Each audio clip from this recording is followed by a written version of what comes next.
Dear participants, today we shall discuss the part 2 of the unit on rural centered entrepreneurship. We shall be concentrating on rural marketing today. Just to apprise you again, the first part consisted of ecosystem for rural entrepreneurship. Today we shall be discussing rural marketing. It shall be followed by two more units, one on managing rural startups and the last on agri based businesses. Now, what exactly is rural marketing? What are the basic scenarios in Indian context which makes rural marketing so typical and so important? The Indian market in the rural areas is undergoing a silent but definite revolution in terms of vastly enhanced purchasing power, consumption priorities and overall volume of consumption of goods and services. So, all these things are increasing. The sheer size of the market given India's population, as large sections of rural population they get converted into consumers, it is enough to demand focused attention for both marketing practitioners and academics to convert the emergent opportunity into realizable market shares and growth targets. So, given the volume of population, given the large segment of that population which has increased its consumption power, its buying power, we need to concentrate on rural areas as a company. Market of India started showing its potential in the 1960s. In 1960s, we had a very bad scenario in terms of agri output, but with the green revolution coming in, the rural people were empowered at least in some parts of the country. 70s and 80s witnessed its steady development. In the 21st century, it is going to see its full blooming. The formal definition of rural marketing can be that it is a function which manages all those activities in assessing, stimulating and converting the purchasing power of rural people into an effective demand for specific products and services and moving them to the people in rural area to create satisfaction and a standard of living for them and thereby achieving the goals of the organization. So, the company is marketing in the rural area with the basic aim that they are meeting certain demands, certain requirements, needs of the people in the rural area, and while doing that they are also achieving the goals of the organization in terms of revenue generation. The rural marketing is also a term which is used as an umbrella term for the people who deal with rural people commercially in one way or the other. Another way you can put it is, it is the promotion of a company's products and services in rural markets by using strategies tailor made for this market. So, strategies are available with us, but those strategies need to be tailor made for the rural market to make them effective. Now, how does the evolution of rural economy happen over the last 170 or 75 years since independence? Before 1960, rural marketing referred to selling of rural products in rural and urban areas and agricultural inputs in rural markets. So, that was the extent of the rural market.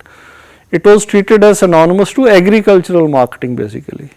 From 60 to 90, due to the green revolution in certain parts of the country and the consequent prosperity, demand for agricultural inputs like better irrigation facilities, high yield variety seeds, soil testing, fertilizers, pesticides and machinery like power tillers, harvesters, threshers, etc. increased. So, this increase in demand had to be met. Then government also took a number of initiatives. The formation of agencies like Khadi and Village Industries Commission, IFCO, Girijan Cooperative Societies, APCO Fabrics, Cribco, etc. helped village industries flourish, and products like handloom textiles, handicrafts, soaps, safety matches, crackers, etc. hit the urban market on a large scale from rural areas. Parallel to that, cooperative movement has also helped evolve the rural economy. Cooperatives like Amul, Milk Fed in Punjab, they have revolutionized the milk and milk products industry. So, while this evolution of rural economy was taking place, we can divide this into basically two parts. One is pre-liberalization, second is post-liberalization.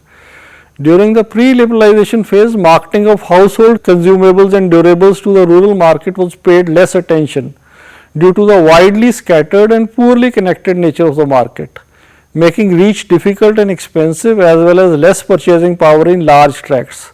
So, except for a few parts of the country, most of the rural areas were not easy to access in terms of communication, in terms of road network, in terms of connectivity, and due to the poor purchasing power of people in those areas, it made less sense to target them in terms of consumable durables and household items which were of a premium quality.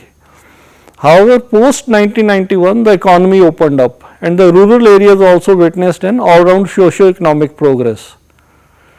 The economic reforms further accelerated the process by introducing competition in the rural markets.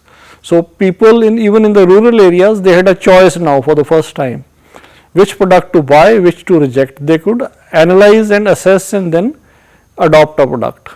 Gradually, the rural market had grown from household consumables and durables also.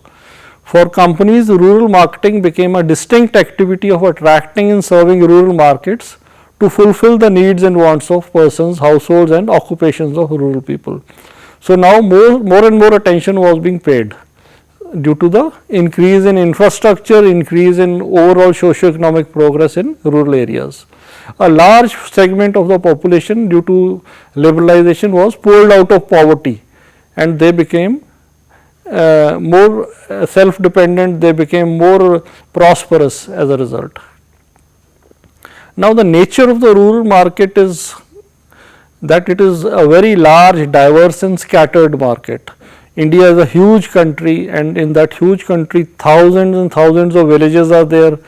Those villages are scattered all over, certain areas are not accessible in a very easy way in terms of road and rail network. Certain areas have people who are still in abject poverty, certain other areas are there which are almost as rich as cities. So, the diversity of the market, the largeness of the market and its scattered nature, that is the first thing which a marketer has to take into account. Then major income of rural consumers is from agriculture. That is something which leads to uncertainty, which is inbuilt into this segment. Poor monsoons, sudden rain which is not required at a certain part of the season, certain other weather vagaries, they can create havoc in the produce of agriculture for rural consumers and that can impact their income. So, this is a very uncertain kind of a scenario. Then traditional outlook of the market, people are relatively more traditional, more grounded as compared to city folk. Standard of living and rising disposable income of rural consumers is another aspect which we are seeing now. Standard of living is definitely increasing, disposable income is also rising. People besides earning from agriculture and agricultural based other vocations, they are also having some of the other member of the family doing jobs also. So, overall standard of living is definitely increasing and that is impacting the rural market. Then rising literacy levels, people are getting more and more literate and as the literacy level is increasing, the understanding level of the people are also increasing and they have a much better choice in terms of looking at what product is being sold to them and whether it is right or wrong for them. Then there is a diverse socio-economic background. Certain areas like we have already discussed are very rich, certain other areas are very poor. So, that diversity is inbuilt into this market. Infrastructure facilities, even though they are improving, are still requiring some more work to be done. Warehouses are scattered and less. For that matter, even air conditioned warehouses are almost non-existent. Communication systems are improving, but still a large tract of the country is either connected through mud roads, kacha roads, or the roads are of poor quality. In floods, some certain areas of the country get cut off during monsoon and flooding, consequent flooding due to the monsoon. Financial facilities in terms of banking, credit, that also needs much more improvement. roads, distribution channels need improvement. So, what is the scope of marketing in rural areas? The first important aspect is that there is a very large population, and according to 2011 census, it is 72% of the total population in India, and it is scattered over a wide range of geographic area. Second is rising rural prosperity, like we have discussed. Average income level has improved due to modern farming practices, contract farming, industrialization, migration to urban areas, etc. Then growth in consumption. There is a growth in purchasing power of rural consumers. As the purchasing power is growing, consumption is growing. So, average per capita household expenditure is increasing. Change in lifestyles also is impacting the scope of this market. Lifestyle of rural consumer has changed considerably. It is now much more integrated due to communication means with the urban areas. So, that shadow of urban area lifestyle is having a much bigger footprint nowadays. Then market growth rate is higher than urban markets, which is very important. So, that is something which motivates the companies to concentrate on this area. The growth rate of FMCG market and durable market is high in rural areas. The rural market share is more than 50% for products like cooking oil, hair oil, etc. Life cycle advantage. The products which have attained maturity in the urban market are still in the growth stage in rural market. So, due to this diversity, certain areas in India, especially in rural parts, would be still looking at a product with the maturity stage which has been crossed in the urban areas. For example, even if you consider internet consumption, and there are areas which are still connected by 2G, certain areas by 3G, whereas in cities we are looking at 4G, and in a couple of years we may even adopt 5G. So, what factors are contributing to the rural market boom? The first is increase in population and hence increase in demand. Rural population in 71 was around 44 crores and today it is 89 crores in 2019. Marked increase in rural income due to agrarian prosperity. It is now 40,772 in 2011-12 census for per capita income. Large inflow of investment for rural development programs from government and other sources. Government is concentrating on these areas for infrastructure development, for social uplift, for improving the lifestyle of people. Parallelly, there are so many NGOs, Indian and foreign, which are also adopting villages, launching certain programs which would help the people come out of poverty, help them come out of different social problems which they are facing in terms of development, literacy, and the basic aim being that sustainable development goals should be met. Then increased contact of the rural people with their urban counterparts. This is happening now, and that is due to the development of transport and a wide communication network. Increase in literacy and educational level among rural folks. More and more people are now going in for primary or secondary education, and some are even going for university education. So, inflow of foreign remittances in certain parts of the companies also leading to rural market boom. A lot of people have immigrated from the rural areas to foreign countries and they are sending money back to their families. So, that is increasing the rural market boom. Change in land tenure system is causing a structural change in the ownership pattern and consequent changes in the buying behavior. Then green revolution. This started in 60s, was booming in 70s, and that has contributed a lot to the boom in the rural market. Adoption of new agronomic practices, electrification, irrigation facilities, dams have been built, canals are being dug, tube wells are given through electrification, selective mechanization, multiple cropping, inclusion of cash crops and development of allied activities like dairy, fishery and other commercial activities have helped in the increasing the disposable income of rural consumers. So, all these things are impacting the lifestyle of people in rural areas. Then emerging role of biotechnology in Indian agriculture sector is something which we cannot ignore. Even though we haven't been able to adopt that to the extent it is there in Western countries, but still the role is no doubt increasing, and its application in agriculture sector is leading to improvement in terms of generating quality seeds and cropping. And given quality seeds and cropping, better harvest, naturally it will contribute to the income being generated for the rural market. Then rural communication, there has been a definite increase in all weather roads, TV, radio, internet, telephone, electricity. They have all increased in their footprint. They have given wider exposure and new avenues to both consumers and marketeers. Development programs by the government in terms of 5-year plans have witnessed huge investments in rural areas for social and infrastructural programs implemented by the central and state governments, generating incomes to rural population and helping them to improve their lifestyles.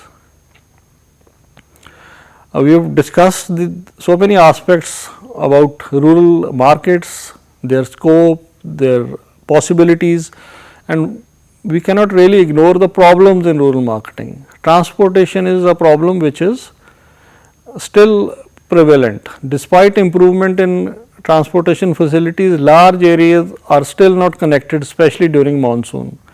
Communication constraints like literacy rate, traditions, cultural barriers, economic and social disparity, large number of dialects and languages, as well as infrastructural weaknesses in certain parts are a challenge in communicating the product message. So, a single product message won't help. You need to tailor your product messages according to all these variations in the market. Language, culture, literacy rate, all these things have to be calibrated while designing a specialized message for so many different layers in this market. Then availability of appropriate media. All media taken together may not be sufficient to cover more than half of the rural market. So, still there is a lot of scope in terms of coverage of rural population via reliable media source. Warehousing, it is almost impossible to distribute effectively in interior outlets in the absence of adequate and scientific storage facilities in rural areas. So, due to this constraint, stocks have to be maintained in towns only, and that adds to cost. Then village structure in India is such that the scattered nature of villages increases the distribution costs. There are so many small size villages, small populations, and that affects the economic viability of establishing distribution points for maybe a village of 500 or 1000. For such small villages, you need to think in terms of clustering these villages, that increases cost. Then rural markets and sales management. Sales management is not same in the rural areas as compared to the urban areas. Rural marketing involves a greater amount of personal selling efforts compared to urban marketing. A marketeer, a salesman has to give personal attention, clarify the doubts of the consumer in a much more involved way as compared to urban markets. The distribution channels in villages are lengthy, involving more intermediaries and consequently higher consumer prices. Due to the longer distribution channels, longer distribution chains, the cost consequently increases. In many cases, even the dealers are not available with the required qualities. Then inadequate banking and credit facilities are another constraint. The rural outlets require banking support to enable remittances, to get replenishment of stocks, to facilitate credit transactions in general, and to obtain credit support from the bank. Retailers are unable to carry optimum stocks in the absence of adequate credit facilities. They are also not able to offer credit to consumers because of this problem. So, this thing is impacting the rural market. Branding is another issue. Though national brands are getting popular, local brands are also playing a significant role in rural areas. Why are these local brands still so important? Because they may be easy to reach, they are being manufactured in the vicinity. Due to the low purchasing power in some segments and the lower cost of these brands, they may be more attractive to the consumer, or certain other consumers may not be as aware of the quality aspects of a product. So, all these things are impacting the branding part. Packaging, as far as packaging is concerned, as a general rule, smaller packages are more popular in rural areas. That is why we see sachets of shampoo also costing 1 or 2 rupees. So, small packages which a person can buy and dispose of, that is very popular in rural areas. So, all essential products may not be available in the villages in smaller packaging. Some of the products are no doubt available, like shampoo being one of the examples I gave, but certain other products may not be available in the kind of smaller packaging which a rural consumer would prefer. So, the lower income group consumers may not be able to purchase large and medium sized packaged goods, they would require smaller packages. So, it is also found that labeling on the package is not in the local language, that also impacts and creates a problem for the consumers as well as for the salespeople. So, we have discussed a lot of aspects about rural marketing. Number of companies are adopting these markets, they are customizing products to create a space for themselves in this market. One such case study of rural entrepreneurship is by life insurance company Bharti AXA Life Insurance. They have launched a crop insurance campaign. We were discussing the vagaries of weather in impacting rural incomes. So, this crop insurance would be a very important product for a rural consumer. The campaign was called Bahut Zaruri Hai, and it was for farmers in Maharashtra and Karnataka to encourage them about their crop protection and financial security. The company has secured the mandate to insure the farmers in Maharashtra and Karnataka for a period of 3 years under the Pradhan Mantri Fasal Bima Yojana. And this Yojana provides them protection for the losses occurring due to the uncertainty and unfavorable weather vagaries, resulting in yield deprivation on the field. So, they are basically ensuring that the farmers are not impacted by weather vagaries. The campaign Bahut Zaruri Hai is aimed at making the farming communities aware about the relevance and significance of crop insurance, which mitigates the rural distress caused by crop failure or damage due to factors like unseasonal rains, monsoon failure, storms, floods, pests and diseases. So, with this case, we finished today's Unit 2 or the Chapter 2 of Unit 5 on rural entrepreneurship, and thank you for a very patient hearing.